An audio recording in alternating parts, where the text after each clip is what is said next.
열왕기상 17장 1절부터 7절까지의 말씀입니다. 1절부터 7절을 저와 성도님들이 한 절씩 교독하도록 하겠습니다. 제가 먼저 읽겠습니다. 길라스 우고하는 자 중에 디셋 사람 엘리야가 아합에게 말하되 내가 섬기는 이스라엘의 하나님 여호와께서 살아계심을 두고 맹세하노니 내 말이 없으면 수년 동안 비도 이슬도 있지 아니하리라 하니라.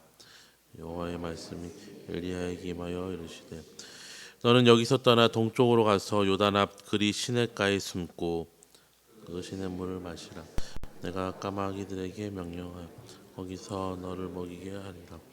그가 여호와의 말씀과 같이 하여 곧 가서 요단 앞 그리 시냇가에 머물매 아침에도 떡과 고기를 저녁에도 떡과 고기를 가져왔고 그가 시냇물을 마셨으니 함께 읽겠습니다.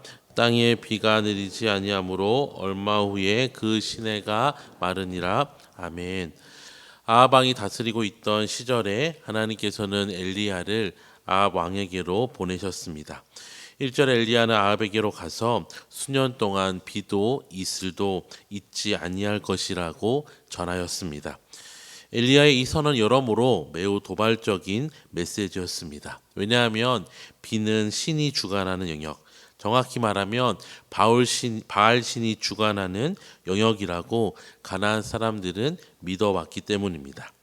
이 바알은 천둥과 폭풍의 신으로 땅의 풍요와 가축의 번성을 제공하는 신으로 알려졌습니다.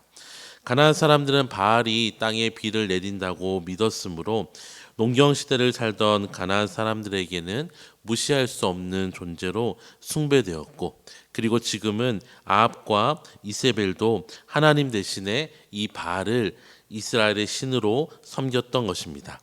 그런 아합 왕에게 엘리야의 가뭄 선포는 바알과 그의 숭배자들에 대한 하나님의 선전포고였습니다.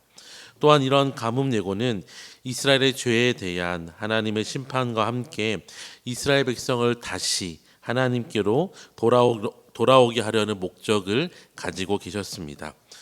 가뭄을 선포한 엘리야는 이후에 하나님의 명령을 따라서 요단 앞 그리 시냇가에 숨었습니다.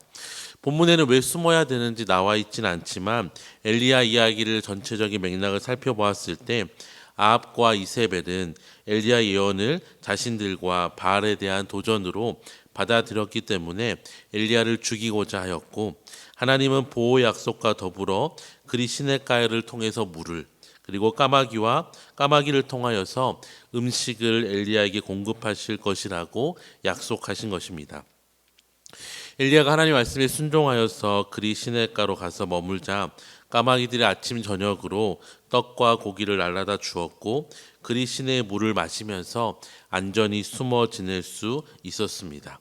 마치 하나님께서 이스라엘 백성을 광야 40년 동안 만나와 메추라기로 먹이시고 반석에서 물을 내어 주신 것 같이 하나님은 엘리야를 지켜 보호하여 주신 것입니다. 그리고 엘리야 예언대로 하나님은 비를 이스라엘에 허락하지 않으셨고 그 결과 기근이 찾아오게 되었습니다. 비의 신이라고 불렸던 바알은 결국 헛된 신이며 하나님만이 참 신이심을 온 세상에 드러내신 것입니다.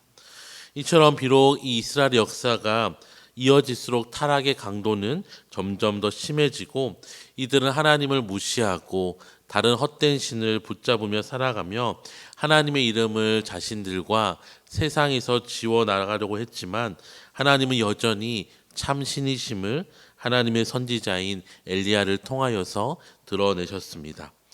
오늘날에도 엘리야의 시대나 크게 다르지 않은 것 같습니다. 사람들 하나님을 의지하기보다는 돈과 명예와 권력과 다른 여러 가지 것들을 의지하며 하나님의 이름을 자신들과 세상에서 지워버리려 하며 살아갑니다. 하나님은 더 이상 아무런 능력도 없고 필요도 없는 그냥 옛날에 캐캐 묵은 신으로 치부하며 사람들은 각자 자신이 믿고 싶은 것을 믿으며 살아갑니다. 이런 시대에 하나님께서는 무엇을 통하여서 일하실까요? 오늘 본문은 하나님께서 자신을 드러내시기 위하여서 하나님의 사람을 사용하심을 보여줍니다. 엘리야를 통하여서 아합 왕과 이스라엘 백성에게 하나님의 영광을 드러내며 누가 참 신인지를 보이셨듯이 이제는 저와 여러분을 통하여서 하나님은 세상 가운데 하나님의 영광을 드러내시며 누가 참 신이신지를 보이시길 원하십니다. 또 하나님께서는 하나님의 사람을 쓰고 버리는 일회용품처럼 여기시는 것이 아니라 친히 지키시고 보호하시며 먹이시고 입히시는 분,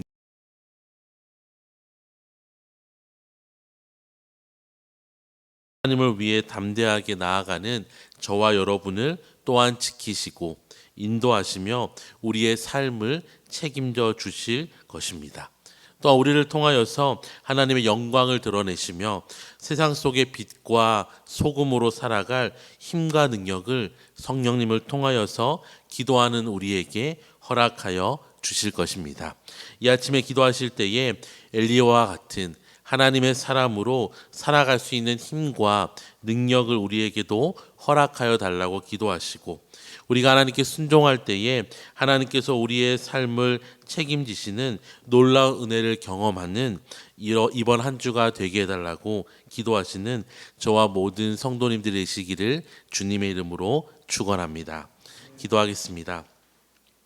세상 모든 것보다 뛰어나시며 홀로 영광받기에 합당하신 하나님 아버지, 오늘도 우리를 하나님의 자녀로 부르시고 기도의 자리로 허락하여 주시니 감사합니다. 하나님을 부인하며 무시하며 헛된 것을 의지하며 살아가는 세상 속에서 살아가면서 세상을 쫓아 살아가는 것이 아니라 하나님 붙들고 살아갈 때에 담대함과 지혜와 은혜를 허락하셔서 하나님의 자녀다운 삶을 살아가게 하시고 하나님의 도우심과 함께 하심을 매일 누리며 살아가는 복된 삶을 우리에게 허락하여 주시옵소서. 감사드리며 예수님의 이름으로 기도드립니다. 아멘. 함께 교회